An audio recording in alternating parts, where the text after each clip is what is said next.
Chapter 1 of Mice and Men. A few miles south of Soledad, the Salinas River drops in close to the hillside riverbank and runs deep and green. The water is warm too, for it has slipped twinkling over the yellow sands in the sunlight before reaching the narrow pool. On one side of the river, the golden foothills slope curve up to the strong and rocky Galaban Mountains. But on the valley side, the water is lined with trees, willows fresh and green with every spring, carrying in their lower leaf junctures the debris of winter's flooding, and sycamores with mottled, white, recumbent limbs and branches that arch over the pool. On the sandy bank, under the trees, the leaves lie deep and so crisp that a lizard makes a great skittering if he runs among them. Rabbits come out of the brush to sit on the sand in the evening, and the damp flats are covered with the night tracks of coons, and with the spread pads of dogs from ranches, and with the split wedge tracks of deers that come to drink in the dark. There is a path through the willows and among the sycamores, a path beaten hard by boys coming down from the ranch to swim in the deep pool, and beaten hard by tramps who come wearily from the highway in the evening to jungle up near water. In front of the low, horizontal limb of a giant sycamore, there is an ash pile made by many fires. The limb is worn smooth by men who have sat on it. Evening of a hot day started the little wind to moving among the leaves. The shade climbed up the trees toward the top. On the sandbanks, the rabbits sat as quietly as little grey sculptured stones. And then from the direction of the state highway came the sound of footsteps on crisp sycamore leaves. The rabbits hurried noiselessly for cover. A stilted heron labelled up into the air and pounded down the river. For a moment, the place was lifeless.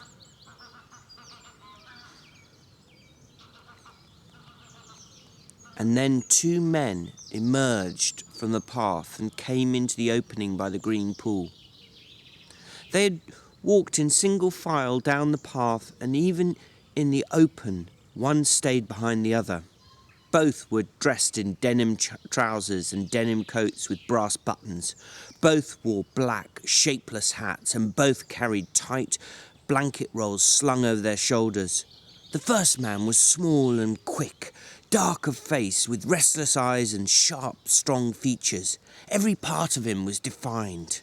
Small, strong hands, slender arms, a thin and bony nose.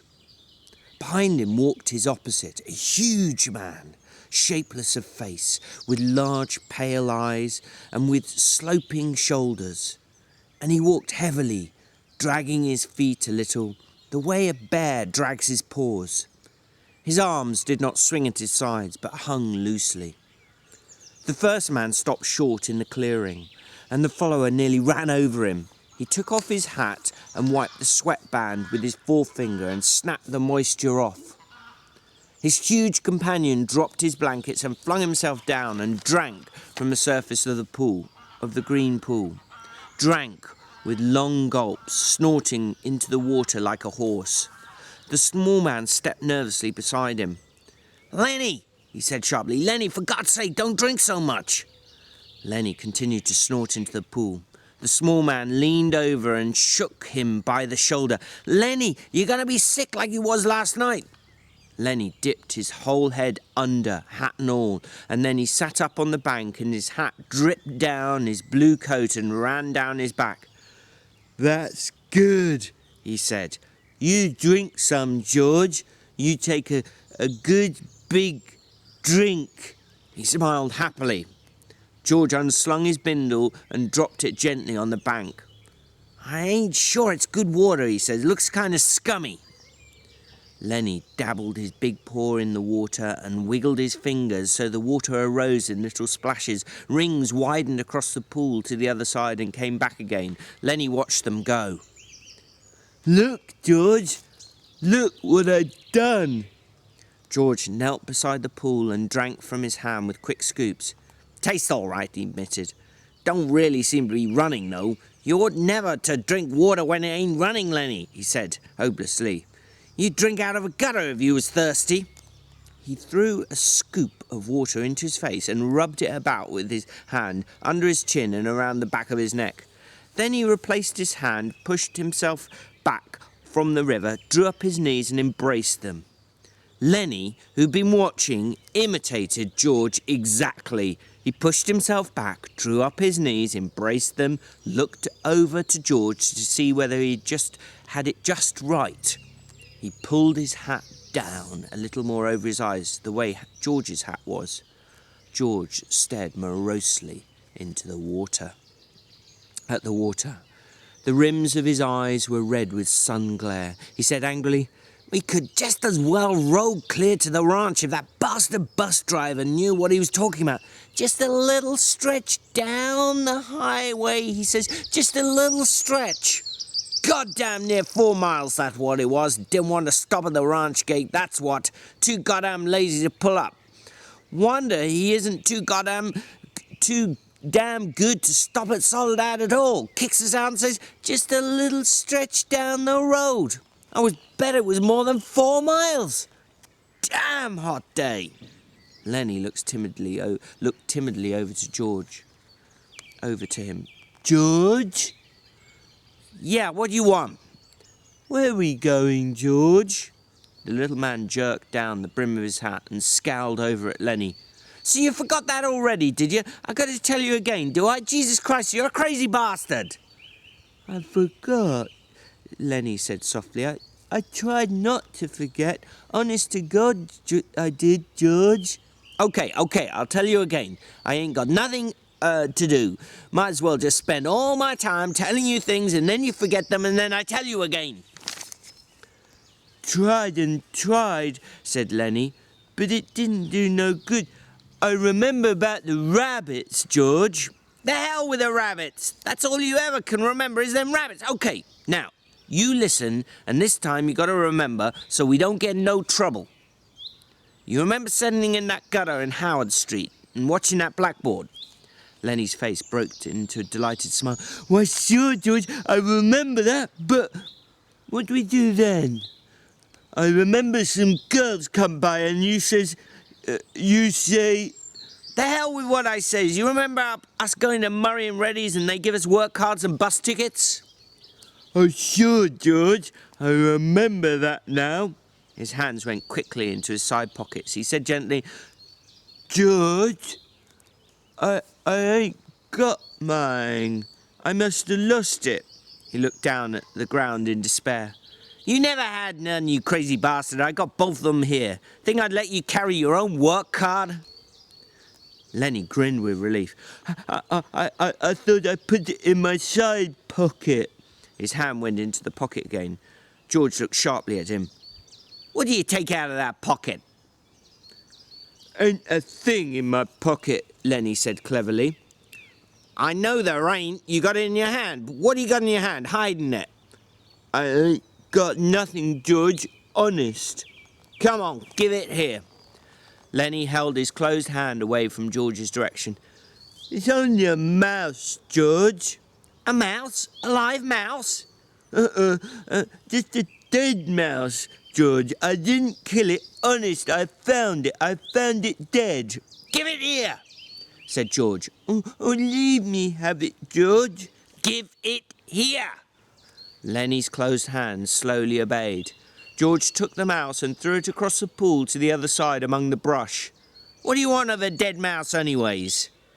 "I could pet it with my thumb while we walked along," said Lennie. "Well, you ain't petting no mice while you walk with me. You remember where we're going now?" Lennie looked startled and then in embarrassment hid his face against his knees. "I forgot again." "Jesus Christ," George said resignedly. "Well, look, we're going to work on a ranch like the one we come from up north." "Up north?" "In Weed." "Oh, sure, I remember in Weed." That ranch we're going to right down there is about a quarter mile. We're going to go and see the boss. Now, look, I'll give him the work tickets, but you ain't going to say a word. You just stand there and don't say nothing. If he finds out what a crazy bastard you are, we won't get no work. No job. But if he sees you work before he hears you talk, we're set. You got that? Sure, George. Sure, I got it. Okay. Now, when we go in to see the boss, what you gonna do? Lennie thought. His face grew tight with thought. I ain't gonna say nothing. Just gonna stand there. Good boy, that's swell. You say that over 2-3 times so you sure won't forget it. Lennie droned to himself softly. I ain't gonna say nothing. I ain't gonna say nothing. I ain't gonna say nothing. Okay, said George. And you ain't gonna do no bad things like you done in Weed either. Lennie looked puzzled. Like I done in Weed? Oh, so you forgot that too, did you? Well, I ain't gonna remind you. Fear you do it again. A light of understanding broke on Lennie's face. They run us out of Weed, he exploded triumphantly. Run us out, hell, said George disgustedly. We run. They was looking for us, but they didn't catch us. Lennie giggled happily. I didn't forget that, you bet. George lay back on the sand and crossed his hands under his head, and Lennie imitated him, raising his head to see whether he was doing it right. God, you're a lot of trouble, said George. I could get along so easy and so nice if I didn't have you on my tail. I could live so easy and maybe have a girl. For a moment, Lennie lay quiet, and then he said hopefully, We're gonna work on a ranch, George. All right, you got that. But we're gonna sleep here because I got a reason. The day was going fast now. Only the tops of the Galaban Mountains flamed with the light of the sun that had gone from the valley. A water snake slipped along the pool, its head held up like a little periscope. The reeds jerked slightly in the current. Far off, toward the highway, a man shouted something, and another man shouted back. The sycamore trees rustled under a little wind that died immediately. George, why ain't we going to the ranch and get some supper? They got supper at the ranch. George rolled on his side. No reason at all for you. I like it here. Tomorrow we're going to go to work. I seen thrashing machines on the way down. That means we'll be bucking grain bags and busting a gut. Tonight I'm going to lay right here and look up. I like it. Lennie got up on his knees and looked down at George. Ain't we gonna have no supper? Sure we are. If you gather up some dead willow sticks, I got 3 cans of beans in my bindle. You get a fire ready. I'll give you a match when you get the sticks together. Then we'll heat the beans and have supper. Lennie said, I like beans with ketchup. Well, we ain't got no ketchup. You go and get wood. And don't you fool around. It'll be dark before long. Lennie lumbered to his feet and disappeared in the brush. George lay where he was and whistled softly to himself. There was sounds of splashing down the river in the direction Lennie had taken. George stopped whistling and listened. Poor bastard, he said softly, and then went on whistling again. In a moment, Lennie came crashing back through the brush. He carried one small willow stick in his hand. George sat up. All right, he said brusquely, give me that mouse. But Lennie made an elaborate pantomime of innocence. What mouse, George? I ain't got no mouse. George held out his hand. Come on, give it to me. You ain't putting nothing over. Lennie hesitated, backed away, looked wildly at the brush line as though he contemplated running for his freedom. George said coldly, You gonna give me that mouse or do I have to suck you?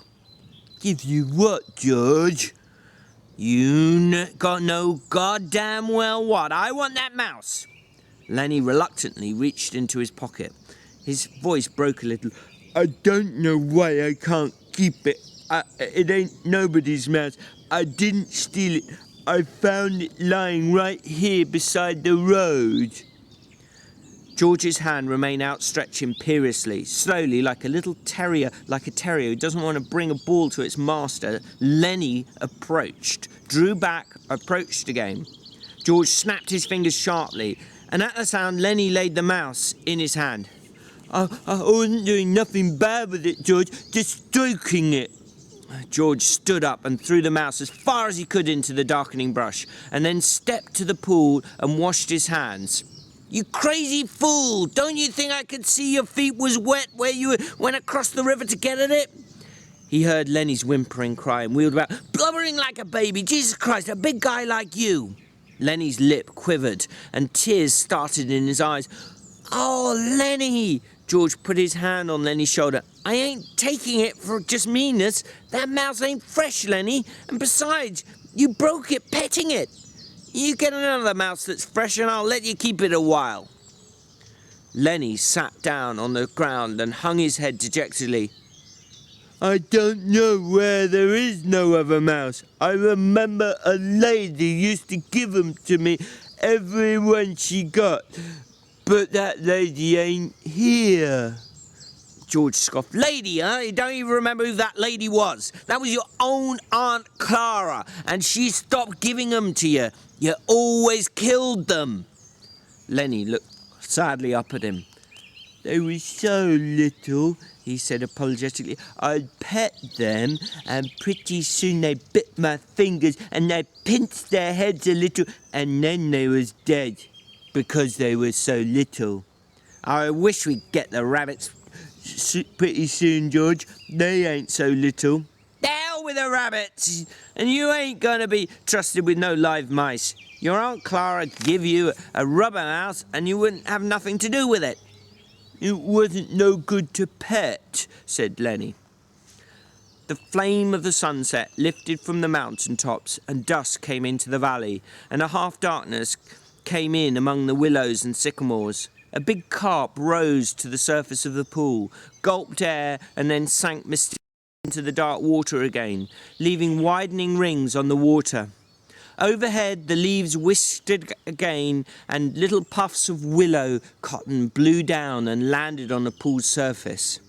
You gonna get that wood? George demanded. There's plenty right up against the back of that sycamore. Floodwater wood. Now you get it. Lennie went behind the tree and brought out a litter of dried twigs and leaves. He threw them in a heap on the old ash pile and went back for more and more. It was almost night now. A dove's wings whistled over the water.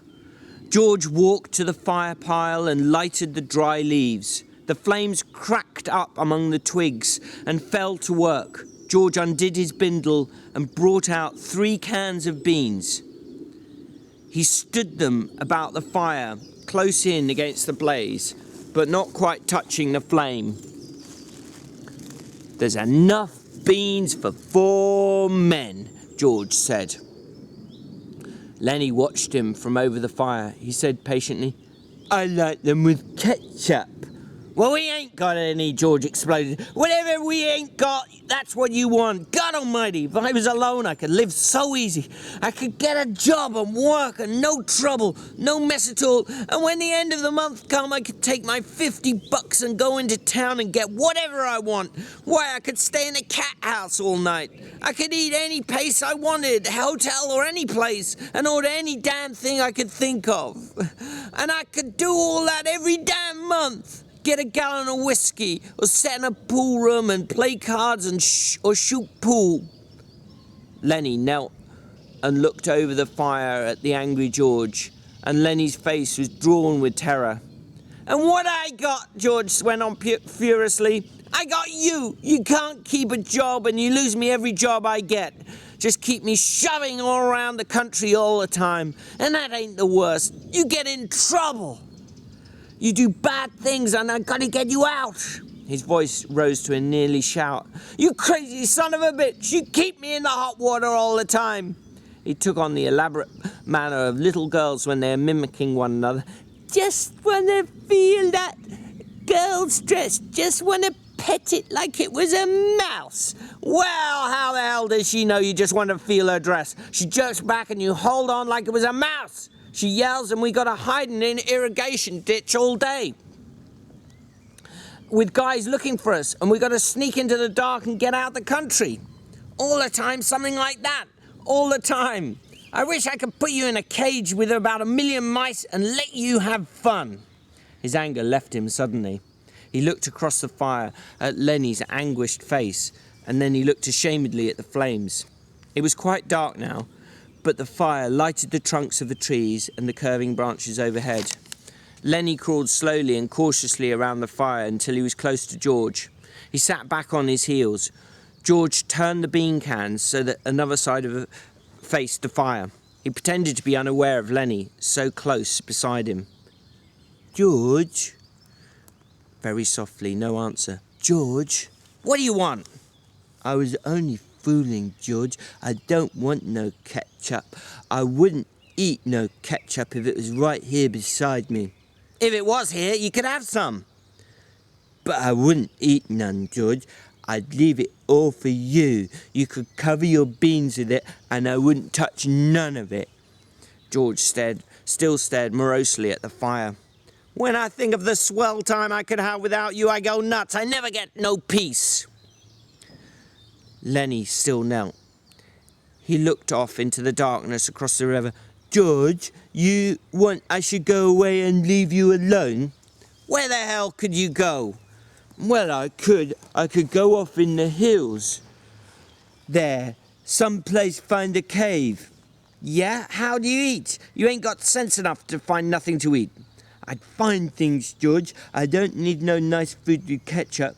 I'd lay out in the sun and nobody'd hurt me. And if I found a mouse, I could keep it.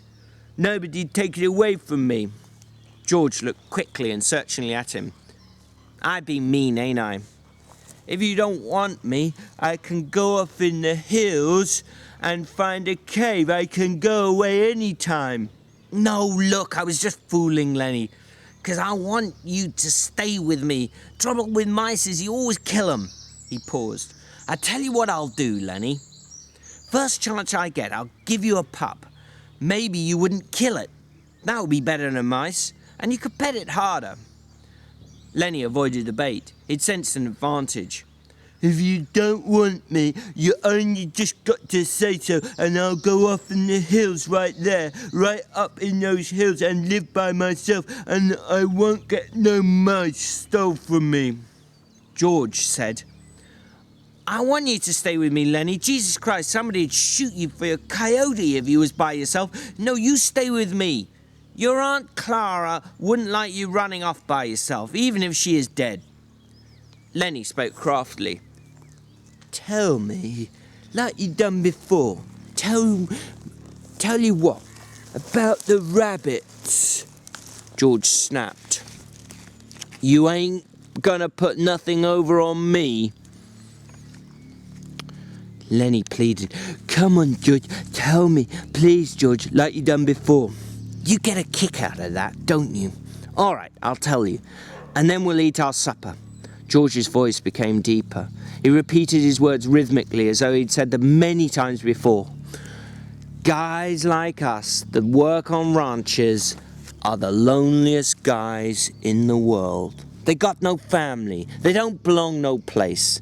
They come to a ranch and work up a stake and then go into town and blow their stake, and the first thing you know, they're pounding their tail on some other ranch. They ain't got nothing to look ahead to." Lennie was delighted. "That's it. Now tell how it is with us." George went on. "With us, it ain't like that. We got a future. We got somebody to talk to that gives a damn about us. We don't have to sit in no bar on blowing our jack just because we got nowhere else place to go to. If them other guys gets in jail, they can rot for all anybody else gives a damn, but not us." Lennie broke in. "But not us. And why? Because I got you to look after me, and you got me to look after you, and that's why." He laughed delightedly. "Go on now, George. You got it by heart. You can do it by yourself." "No, you. I forget some of the things. Tell about how's it gonna be." "Okay.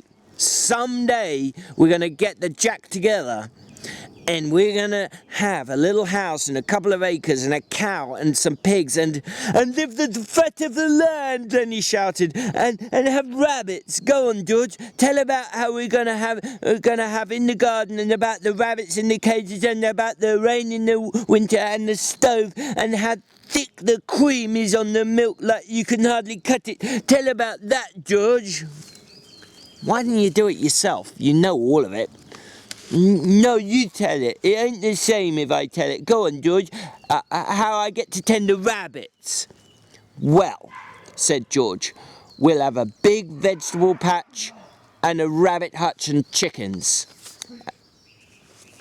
And when it rains, we'll just say the hell we're going to work, and we'll build up a fire in the stove and set around it and listen to the rain coming down the roof."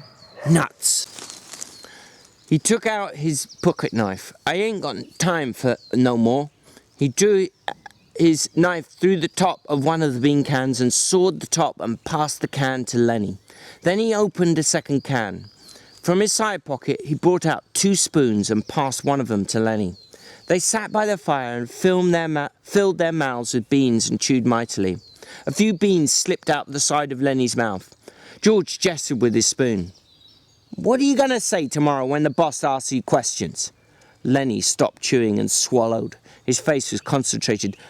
I ain't going to say a word." "Good boy, that's fine, Lennie. Maybe you're getting better. When we get a couple of acres, I can let you tend the rabbits all right, especially if you remember as good as that." Lennie choked with pride. "I can remember," he says. George motioned with his spoon again. "Look, Lennie, I want you to look around here. You can remember this place, can't you? The ranch is about a quarter mile up the way. Just follow the river." "Sure," said Lennie. "I can remember this. Didn't I remember about not going to say a word?" "Course you did. Well, look, Lennie, if you just happen to get into trouble like you always done before, I want you to come right here and hide in the brush." "Hide in the brush," said Lennie slowly. "Hide in the brush till I come for you. Can you remember that?" "Sure I can, George. Hide in the brush till you come. But you ain't gonna get in no trouble, because if you do, I won't let you tend the rabbits." He threw his empty bean can off into the brush. "I won't get in no trouble, George. I ain't gonna say a word. Okay. Bring your bindle over here by the fire. It's going to be nice sleeping here, looking up and the leaves, and don't build up no more fire. We'll let her die down."